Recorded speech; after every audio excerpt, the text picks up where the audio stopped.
waiting. As I prepared to share my thoughts on waiting, I find myself also waiting for the results of a COVID-19 test. Positive, negative, we'll see. My exposure came 4 days ago when my daughter Sandra and son-in-law Patrick came to dinner. I'd prepared a new recipe, Dijon and cognac beef stew, and wanted to test it. We gathered around the large island in my kitchen and filled bowls with this hearty stew. The response was a resounding one.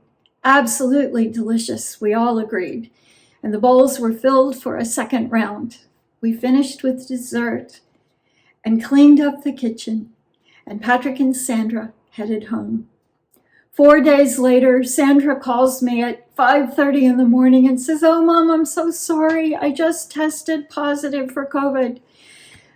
After 3 years of avoiding it, taking every precaution and every vaccine, my sweet daughter was positive. Patrick was still negative, and as I write, I am awaiting the answer. How appropriate that my word is waiting. The last Sunday in the season of Pentecost, Christ the King Sunday, found us at the end of the story. Jesus is on the cross between two thieves, one who taunts him and the other who asks for mercy. Jesus says to the repentant one, "Truly I tell you, today you will be with me in paradise." And then the church year ends. And we are left at the gate, for the rest of the story is yet unfinished. This is what the season of Advent is about.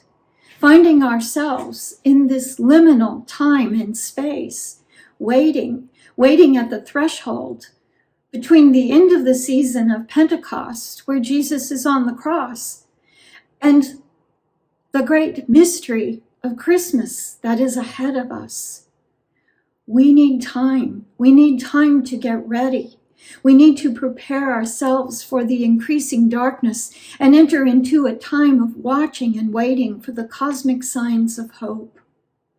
Frederick Buechner wrote, "The promise of Advent is that what is coming is an unimaginable invasion, an invasion of holiness." And so we find ourselves in a new church year, Advent, and peering ahead, we long to see the great mystery of Christmas.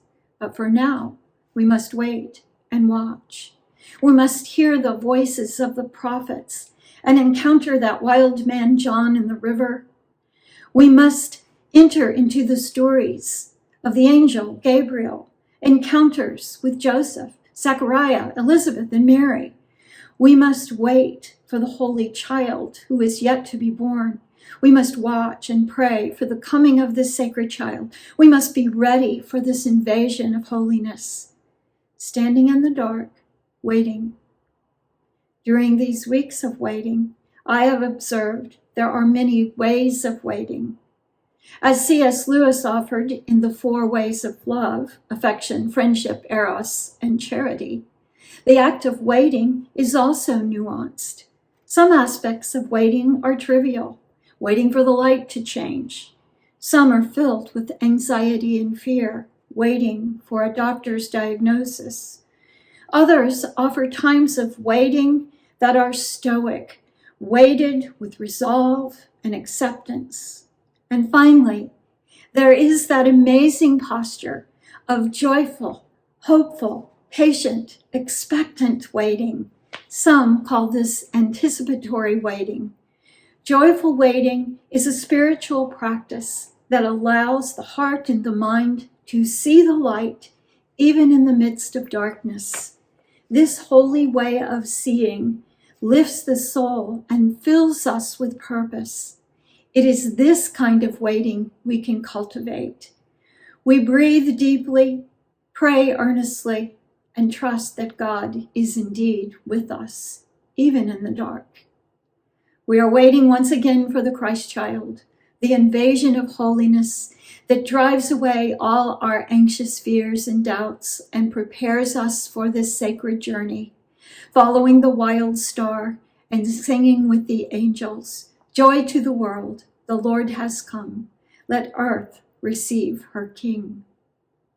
And now, as I finish this reflection, I return to that other matter of waiting, the COVID test. It is negative. Though there are still days of waiting, I can offer thanks for today's news and better prepare myself for tomorrow. I will embrace this more excellent form of waiting, waiting with a joyful heart. I ask your prayers for Sandra's recovery and for all who find themselves waiting in the dark, and I pray for you, the good people of St. Anthony. Let us watch and wait and pray, and then rejoice once again and sing joy to the world. Rejoice, rejoice, Emmanuel shall